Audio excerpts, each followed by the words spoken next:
Hello friends, എല്ലാവർക്കും പവിത്രം സീരിയലിലെ വരാൻ പോകുന്ന ഒരു അടിപൊളി എപ്പിസോഡിൻ്റെ റിവ്യൂയിലേക്ക് സ്വാഗതം. അങ്ങനെ മെഡിസിനും കാര്യങ്ങളൊക്കെ ആയിട്ട് ഇഷിത വിക്രമിനെ വേദയുടെ വീട്ടിൽ എത്തിക്കുന്നുണ്ട്. വിക്രമുമായിട്ട് വേദ പതിയെ മുറിയിലേക്ക് പോവുകയും ചെയ്യുന്നുണ്ട്. വിക്രമിൻ്റെ കാലിൽ നിന്നും ആ മുറിവിളകി അതിൽ നിന്നും രക്തമൊക്കെ വാർന്നൊലിക്കുന്നുണ്ടായിരുന്നു. അങ്ങനെ ഒരു വിധത്തിൽ അവർ രണ്ടുപേരും കൂടെ മുറിയിലെത്തുകയാണ് കേട്ടോ. അപ്പോൾ തറയിലെല്ലാം രക്തം പുരണ്ട് കിടക്കുന്നുണ്ട്. അങ്ങനെ വിക്രമിനെ ബെഡിൽ കിടത്തിയതിന് ശേഷം വേദ അതെല്ലാം ക്ലീൻ ചെയ്യുന്നുണ്ട്. അങ്ങനെ വിക്രമും വേദയും വളരെയധികം റൊമാൻറ്റിക് ആയിട്ടാണ് കേട്ടോ വേദയുടെ ആ റൂമിൽ കഴിയുന്നത്. പിറ്റേന്ന് രാവിലെ തന്നെ വിക്രമിന് നല്ല വിശപ്പുണ്ടെന്ന് വേദയോട് പറയുമ്പോൾ, ശബ്ദം ഉണ്ടാക്കാതെ ഇവിടെ ഇരിക്കുക, ഞാൻ ഭക്ഷണം എടുത്തുകൊണ്ട് ഇങ്ങോട്ട് വരാം എന്ന് പറഞ്ഞുകൊണ്ട് വേദ താഴേക്ക് ചെല്ലുന്നുണ്ട്. പതിവിലും കൂടുതൽ പ്ലേറ്റിലേക്ക് ഭക്ഷണം വിളമ്പി പോകുന്ന വേദയോട് അമ്മ ചോദിക്കുന്നുണ്ട്, അല്ല വേദേ, നീ എന്താ ഇവിടെ ഇരുന്ന് കഴിക്കാത്തത് എന്ന് ചോദിക്കുമ്പോൾ, ഒന്നുമില്ല, ഞാൻ റൂമിലിരുന്ന് കഴിച്ചോളാം എന്ന് പറയുന്നുണ്ട് കേട്ടോ വേദ.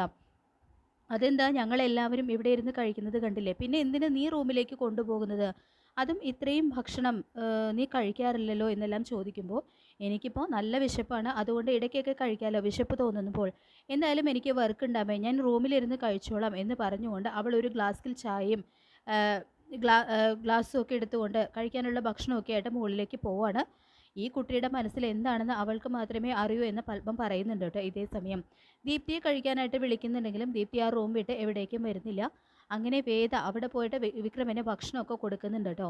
എന്തായാലും ഈ സുഖവാസം കൊള്ളാം, ഭാര്യ വീട്ടിൽ നല്ല എന്ന് വിക്രം പറയുമ്പോൾ, നല്ല സുഖവാസം, പണിക്ക് പോകണ്ട, ഒരു ജോലിയും ചെയ്യണ്ട, ആഹാ എന്തൊരു സുഖം എന്നൊക്കെ വിക്രം പറയുമ്പോൾ, വിക്രമിൻ്റെ ആ കോമഡി കേൾക്കുമ്പോൾ വേദ പറയുന്നുണ്ട്, എന്തായാലും ഒരു കൊലപ്പുള്ളിയാണ് എൻ്റെ വീട്ടിൽ ഒളിഞ്ഞു താമസിക്കുന്നത്, ആ ഒരു ഓർമ്മ വേണം, അധികം പാചകടിയൊന്നും വേണ്ട എന്ന് പറയുമ്പോൾ, അല്ല എന്നെ ഒഴിവാക്കാനായിട്ട് നീയല്ലേ ഡൈവേഴ്സ് പേപ്പറിലൊക്കെ ഒപ്പിട്ട് വെച്ച് എന്നെ വീട്ടിലേക്ക് അയച്ചത്, അതൊക്കെ നീ മറന്നോ എന്നെല്ലാം ചോദിക്കുമ്പോൾ, അതൊന്നും ഞാൻ മറന്നിട്ടില്ല, പക്ഷേ ഒരു ആപത്ത് വരുമ്പോൾ കൂടെ നിൽക്കണമല്ലോ, അതുകൊണ്ട് മാത്രം ഞാനിപ്പോൾ കൂടെ നിൽക്കുന്നത് എന്ന് പറയുമ്പോൾ, ആ സമയത്ത് വേദയോട് വിക്രം പറയുന്നുണ്ട്, എന്തായാലും നീയല്ലേ ആ ഒരു പേപ്പർ അയച്ചതെന്ന് എനിക്കറിയാം, ആ വക്കീൽ നോട്ടീസ് അയച്ചതിൻ്റെ പിന്നിൽ മറ്റാരോ ഉണ്ട് എന്ന് പറയുമ്പോൾ, ആ സമയത്ത് വേദയുടെ മുഖത്ത് വിഷമം വരുന്നതും വിക്രമിന് കാര്യങ്ങളൊക്കെ ഏറെക്കുറെ പിടികിട്ടുന്നുണ്ട് കേട്ടോ. അങ്ങനെ വാസവൻ വന്ന് മാഷിൻ്റെ വീട്ടിൽ പ്രശ്നമുണ്ടാക്കിയതും ബോധരഹിതയായിട്ട് താഴേക്ക് വീഴാണ് കമലാമ്മ. കമലാമ്മയുടെ മുഖത്തേക്ക് വെള്ളം തളിക്കുന്നുണ്ടെങ്കിലും തല കറങ്ങുന്നത് പോലെയൊക്കെ തോന്നുന്നുണ്ട് കേട്ടോ കമലാമ്മയ്ക്ക്. അപ്പോൾ വല്ലാതെ തളർച്ച അനുഭവപ്പെടുന്ന കമലാമ്മയെ ഹോസ്പിറ്റലിലേക്ക് പോകാം എന്നൊക്കെ പറയുന്നുണ്ടെങ്കിലും വേണ്ടെന്ന് പറഞ്ഞിട്ടും കമലാമ്മയെ ഹോസ്പിറ്റലിലേക്ക് എത്തിക്കുന്നുണ്ട്. അപ്പോഴേക്കും BP എല്ലാം വളരെ ലോ ആയിട്ടുണ്ടാവും. ഇന്ന് ഇവിടെ അഡ്മിറ്റ് ചെയ്യണം എന്ന് ഡോക്ടർ പറയുമ്പോൾ അതേ എന്ന് എല്ലാവരും സമ്മതിക്കുന്നുണ്ട്. അങ്ങനെ കമലാമ്മയെ ഹോസ്പിറ്റലിൽ അഡ്മിറ്റ് ചെയ്യുകയാണ് കേട്ടോ. വളരെ ക്ഷീണിതനും പരവേശനുമായിട്ട് കഴിഞ്ഞിട്ടുണ്ടാവും. ആ സമയത്ത് വിക്രമും വേദയും അവരുടെ വീട്ടിലായിരിക്കും. ആ സമയത്ത് വേദയുടെ ഫോണിലേക്ക് ശ്രീജയുടെ കോള് വരുന്നുണ്ട്. എന്താ ശ്രീജയെടുത്തി എന്ന് ചോദിക്കുമ്പോൾ, അത് പിന്നെ അമ്മ വീണു എന്ന് പറയുമ്പോൾ, അതെ അമ്മ വീണെന്നോ, വാസവനും ഗുണ്ടകളും വന്ന് ഇവിടെ വന്ന് ഒരുപാട് പ്രശ്നങ്ങളുണ്ടാക്കി, വിക്രമിനെ കിട്ടാത്തതിൻ്റെ പേരിൽ അച്ഛനെയും അവർ ഉപദ്രവിച്ചു എന്ന് പറയുമ്പോൾ, അയ്യോ എന്നിട്ട് അമ്മയ്ക്ക് ഇപ്പോൾ തീരെ വയ്യാതെ ഹോസ്പിറ്റലിലാണ് എന്ന് പറയുന്നുണ്ട് കേട്ടോ. അങ്ങനെ വേദ ഹോസ്പിറ്റലിലേക്ക് പോകാനായിട്ട് തീരുമാനിക്കുന്നുണ്ട്. വിക്രം ഇവിടെ ഇരിക്കണം എന്ന് പറയുമ്പോൾ, അയ്യോ വേദ നീ പോയാൽ ആരെങ്കിലും നിൻ്റെ മുറിയിൽ കയറി നോക്കിയാൽ അതെങ്ങനെ ശരിയാവുമെന്ന് പറയുമ്പോൾ, ഇല്ല ഞാൻ പെട്ടെന്ന് പോയിട്ട് വരാം, അമ്മയ്ക്ക് സുഖമില്ല, വിക്രം ഇവിടെ ഇരുന്നാൽ മതി, എൻ്റെ റൂമിൻ്റെ വാതിൽ പൂട്ടി പുറത്തേക്ക് ഞാൻ പോയിക്കോളാം, അതുകൊണ്ട് വിക്രം ഒന്നുകൊണ്ട് പേടിക്കണ്ട, ഞാൻ പോയി കഴിഞ്ഞാൽ ആരും ഈ റൂമിലേക്ക് വരില്ല എന്ന് പറഞ്ഞുകൊണ്ട് പതിവ് തെറ്റിച്ചുകൊണ്ട് തന്നെ വേദ റൂമിൻ്റെ ലോക്ക് ചെയ്ത് പോകുന്നത് കാണുമ്പോൾ വർഷ ഇതെല്ലാം നിരീക്ഷിക്കുന്നുണ്ട് കേട്ടോ.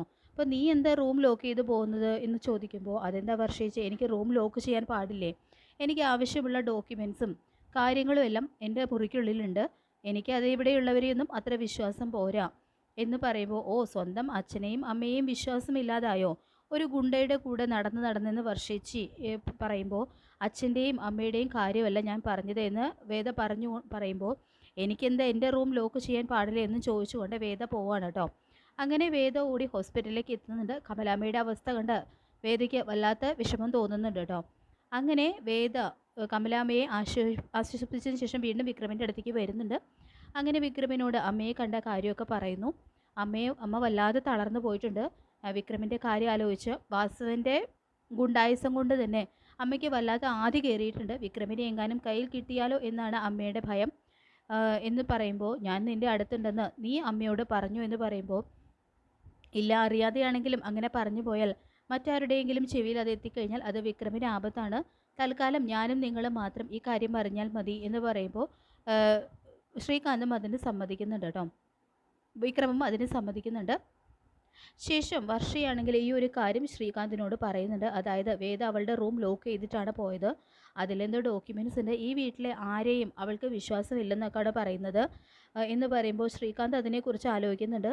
ഇത്രയും കാലമില്ലാത്ത ഒരു പതിവ് എങ്ങനെ അവൾക്ക് തുടങ്ങിയതെന്ന് പറയുമ്പോൾ അറിയില്ല ശ്രീയേട്ടാ, പക്ഷെ നിങ്ങളുടെ പെങ്ങൾ എന്തോ ഒളിക്കുന്നുണ്ട് എന്ന് പറയുന്നുണ്ട് കേട്ടോ. അപ്പോൾ വാസവൻ്റെ ഗുണ്ടകളൊക്കെ ആണെങ്കിൽ എല്ലായിടത്തും വിക്രമിന് വേണ്ടിയിട്ട് അരിച്ചു പെറുക്കുന്നുണ്ടെങ്കിലും വിക്രം എവിടെ ഉണ്ടെന്നുള്ള ഒരറിവും അവർക്ക് കിട്ടുന്നില്ല. അങ്ങനെ ശ്രീകാന്തും അതിനു വേണ്ടിയിട്ട് ശ്രമിക്കുന്നുണ്ട്. പക്ഷേ വേദ തന്നെയാണ് അവനെ ഒളിപ്പിച്ചിരിക്കുന്നത്. അല്ലെങ്കിൽ അവൻ ഇത്രയും കൂസലില്ലാതെ നടക്കുന്നുണ്ടെങ്കിൽ അതിൻ്റെ പിന്നിൽ വേദ തന്നെയാണെന്ന് ശ്രീകാന്തിന് മനസ്സിലാവുന്നുണ്ട്. അങ്ങനെയാണെങ്കിൽ അവൾ എവിടെയായിരിക്കും അവനെ ഒളിപ്പിച്ചിട്ടുണ്ടാവുക? അവൾ പോകുന്നതൊക്കെ അവൻ നിരീക്ഷിക്കുന്നുണ്ടെങ്കിലും പ്രത്യേകിച്ച് വേദ എവിടെയും പോകുന്നില്ല, പഴയതുപോലെ അവനും പുറത്തേക്ക് പോകുന്നില്ല എന്ന കാര്യം ഓർക്കുകയാണ് കേട്ടോ. അങ്ങനെയാണെങ്കിൽ അവൻ ഈ വീട്ടിലാണോ എന്നൊരു സംശയം ശ്രീകാന്തിന് വരുന്നുണ്ട്. അങ്ങനെ ഈ വീട്ടിൽ അവനെ എങ്ങനെ എത്തിക്കും? അതിനുള്ള ധൈര്യം എന്തായാലും അവൾക്കോ അവനോ ഉണ്ടാവില്ല. അങ്ങനെ ശ്രീകാന്ത് രാത്രി ഉറക്കമൊഴിച്ച് വേദയെ നിരീക്ഷിക്കാൻ തന്നെ തീരുമാനിക്കുന്നുണ്ട്. വേദയുടെ മുറിയുടെ വാതിലിനടുത്ത് വന്ന് അവൻ ചെവി ഓർക്കുന്നുണ്ട് കേട്ടോ. അപ്പോൾ അകത്ത് സംസാരം വല്ലതും കേൾക്കുമെന്ന് ഒക്കെ വിചാരിച്ചുകൊണ്ടാണ് അങ്ങനെ ചെയ്യുന്നത്. ആ സമയത്ത് വേദയുടെ ചിരിയും അവർ രണ്ടുപേരും സംസാരിക്കുന്ന ആ ഒരു കാര്യങ്ങളൊക്കെ ശ്രീകാന്തിൻ്റെ ചെവിയിൽ എത്തുന്നുണ്ട് കേട്ടോ. വേദയുടെ ഒരു ചിരി, ആരോടാണ് അവൾ ഇത്രയും ഉത്സാഹത്തോടെ ചിരിച്ച് സംസാരിക്കുന്നത്? അങ്ങനെ ഒരു സംശയം ശ്രീകാന്തിന് തോന്നുന്നുണ്ട്. അങ്ങനെ വേദ ഫോണിലൂടെ ആയിരിക്കും സംസാരിക്കുന്നത് എന്നൊരു തോന്നൽ വരുമ്പോൾ വേദയുടെ ഫോണിലേക്ക് ബെല്ലടിച്ച് നോക്കുന്നുണ്ടെങ്കിലും അത് ബിസിയല്ല കേട്ടോ. അപ്പോൾ ആ ഒരു സമയത്ത് ശ്രീകാന്തിൻ്റെ മനസ്സിലൂടെ ഒരു കൊള്ളിയൻ പാഞ്ഞു പോകുന്നുണ്ട്. ആ സമയം വിക്രമാണെങ്കിൽ ഇതിനുള്ളിൽ തന്നെ ഉണ്ട് എന്നവൻ ശ്രീകാന്ത് മനസ്സുകൊണ്ട് ഉറപ്പിക്കുകയാണ് ചെയ്യുന്നത്. അങ്ങനെ ശ്രീകാന്തിനെ മിസ്ഡ് കോൾ തൻ്റെ ഫോണിലേക്ക് വരുന്നതും വേദ തിരിച്ചു വിളിക്കുന്നുണ്ട് കേട്ടോ. എന്തിനാ നിങ്ങൾ എൻ്റെ ഫോണിലേക്ക് വിളിച്ചത് എന്ന് ചോദിക്കുമ്പോൾ നിൻ്റെ റൂമിൽ എന്താ ഒരു സംസാരം എന്ന് ശ്രീകാന്ത് തിരിച്ച് ചോദിക്കുന്നതും എൻ്റെ മുറിയിലേക്ക് ഒളിച്ചു നോക്കുന്നതാണോ നിങ്ങളുടെ പണി എന്ന് ചോദിച്ചുകൊണ്ട് വേദ ശ്രീകാന്തിൻ്റെ നേരെ ദേഷ്യപ്പെടുന്നുണ്ട്. എനിക്കങ്ങനെ മറ്റുള്ളവരുടെ റൂമിൽ ഒളിച്ചു നോക്കേണ്ട ഒരാവശ്യമില്ല എന്ന് പറഞ്ഞുകൊണ്ട് ശ്രീകാന്ത് ഫോൺ കട്ട് ചെയ്യാണ് കേട്ടോ. അപ്പോൾ ശ്രീകാന്ത് എങ്ങാനും കയറി വരുമോ എന്നുള്ളൊരു ഭയത്തോൾ വേദ വിക്രമിനോട് കട്ടിലിനടിയിൽ കയറി ഒളിച്ചിരിക്കാൻ പറയുന്നുണ്ട്. അതിനുശേഷം വേദ പുറത്തേക്ക് ഇറങ്ങി നോക്കുന്നുണ്ട് കേട്ടോ. എന്നാൽ ശ്രീകാന്തോ മറ്റാരോ അവിടെ നിൽക്കുന്നതൊന്നും വേദ കാണുന്നില്ല. തുടർന്ന് ആശങ്കയോടുകൂടി വീണ്ടും അകത്തേക്ക് കയറുകയാണ് വേദ. അപ്പോൾ ശ്രീകാന്ത് ആണെങ്കിൽ ഇതെല്ലാം കാണുന്നുണ്ട്. അവൻ അതിലുള്ളിലുണ്ട് എന്നുള്ള കാര്യം ഉറപ്പാണ്. അവൾ എപ്പോഴായിരിക്കും ഈ പണി ഒപ്പിച്ചത്? രാത്രി എല്ലാവരും ഉറക്കി കഴിഞ്ഞതിന് ശേഷമായിരിക്കും അവൾ അവനെ മുറിയിലേക്ക് കയറ്റിയിട്ടുണ്ടാകുക. അവനൊരു പണി കൊടുക്കണം, അവളും അവനും ഈ ജന്മത്തിൽ നിവർന്നു നിൽക്കാൻ പാടില്ല, അങ്ങനെ ഒരു പണി കൊടുക്കണം എന്ന് തീരുമാനിച്ചുറപ്പിക്കുന്നുണ്ട്. അങ്ങനെ ശ്രീകാന്ത് ആണെങ്കിൽ പോലീസ് സ്റ്റേഷനിലേക്ക് വിളിക്കുകയാണ് കേട്ടോ. നിങ്ങൾ തിരയുന്ന വരുണിൻ്റെ കൊലയാളി ഇവിടെ വേദയുടെ അവൻ്റെ ഭാര്യയുടെ വീട്ടിൽ തന്നെ ഉണ്ടെന്ന് പറഞ്ഞിട്ട് രഹസ്യമായിട്ടാണ് കേട്ടോ ഫോൺ ചെയ്യുന്നത്. അപ്പോൾ ഒരു റോങ് നമ്പറിൽ നിന്നാണ് ശ്രീകാന്ത് വിളിക്കുന്നത്. ശ്രീകാന്താണ് വിളിച്ചു പറഞ്ഞതെന്ന് പോലീസുകാർക്കോ മറ്റാർക്കോ അറിയാതിരിക്കാൻ വേണ്ടിയിട്ടാണ് കേട്ടോ ശ്രീകാന്ത് അങ്ങനെ ചെയ്യുന്നത്. അങ്ങനെ വിക്രമിനെ തിരഞ്ഞു നടക്കുന്ന പോലീസുകാർ അവിടെ എല്ലായിടത്തും തിരയുന്നുണ്ട്. അങ്ങനെ ഒടുവിൽ ജഡ്ജിയുടെ വീട്ടിലേക്കും വരുന്നു. അങ്ങനെ രാവിലെ തന്നെ പോലീസ് വാഹനം കണ്ട് ശങ്കരനാരായണൻ ചോദിക്കും, നിങ്ങളെന്താ ഇവിടെ, എന്തെങ്കിലും കേസ് ഉണ്ടോ എന്ന് ചോദിക്കുമ്പോൾ അത് പിന്നെ സാറേ ഇവിടെ ഒരു പ്രതിയെ ഒളിപ്പിച്ചിട്ടുണ്ട്, ഒരു രഹസ്യ കോൾ വന്നു എന്ന് ചോദിക്കുമ്പോൾ ഫോൺ കോളോ? ആര് പ്രതി? ഏത് പ്രതിയെ ഒളിപ്പിച്ചെന്നാണ് ചോദിക്കുമ്പോൾ നിങ്ങളുടെ മരുമകൻ തന്നെയല്ലേ വാസവൻ സാറിൻ്റെ മകനെ കുത്തിക്കൊന്നത്, ആ പ്രതിയെ ഈ വീടിനുള്ളിൽ നിന്ന് ഉണ്ടെന്ന് ഞങ്ങൾക്കൊരു സൂചന കിട്ടി, അത് അന്വേഷിക്കാനാണ് ഞങ്ങൾ വന്നത് എന്ന് പറയുന്നുണ്ട് കേട്ടോ പോലീസുകാർ.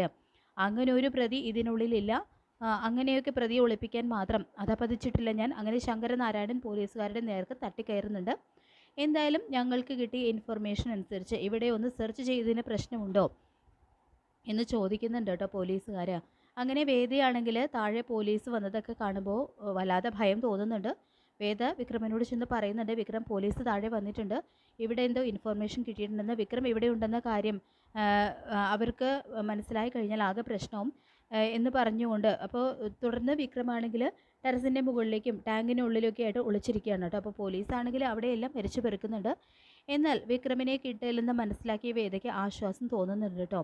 അങ്ങനെ വേദിയാണെങ്കിൽ വിക്രം മുറിയിലേക്ക് പോകുമെന്നും വിക്രം അവിടെയല്ല, വിക്രം രക്ഷപ്പെട്ടു പോയി കാണും, വിക്രം രക്ഷപ്പെട്ടെന്നൊക്കെ അവൾക്ക് മനസ്സിലാവാണ്. ആ സമയം ശ്രീകാന്ത് ആണെങ്കിൽ താൻ ചെയ്തത് വലിയ അബദ്ധമായി പോയെന്നും അവന് ഇവിടെ ഉണ്ടെങ്കിൽ ഇവിടെ ഇട്ട് തീർക്കണമായിരുന്നു, ഇപ്പോൾ രക്ഷപ്പെടാൻ കൂടി ഒരു വഴിയിരിക്കുന്നത് താനാണെന്നൊരു തോന്നലും വരുന്നുണ്ട്. അങ്ങനെ ശ്രീകാന്തിന് ആകെ നിരാശയാവുന്നുണ്ട് കേട്ടോ. താൻ ചെയ്തത് വലിയൊരു മണ്ടത്തരമായി പോയെന്ന് വിക്രം അവിടെ ഉണ്ടെന്നുള്ള കാര്യം ഏറെക്കുറെ ഉറപ്പായിരുന്നു. പക്ഷേ ആ സമയം കൊണ്ട് തന്നെ അവർ രക്ഷപ്പെട്ട് കഴിഞ്ഞു. വേദിക്കാണെങ്കിലും ഉള്ളിലും അങ്ങനെ ഒരു ആശ്വാസമാണ് കേട്ടോ, വിക്രം രക്ഷപ്പെട്ടു പോയല്ലോ, ആ ഒരു ആശ്വാസമായിരുന്നു. അങ്ങനെ വിക്രം പകലെല്ലാം ഒരു സ്ഥലത്ത് ഒളിച്ചിരിക്കും, രാത്രിയാകുമ്പോൾ അവൻ പുറത്തേക്ക് വരുന്നുണ്ട്.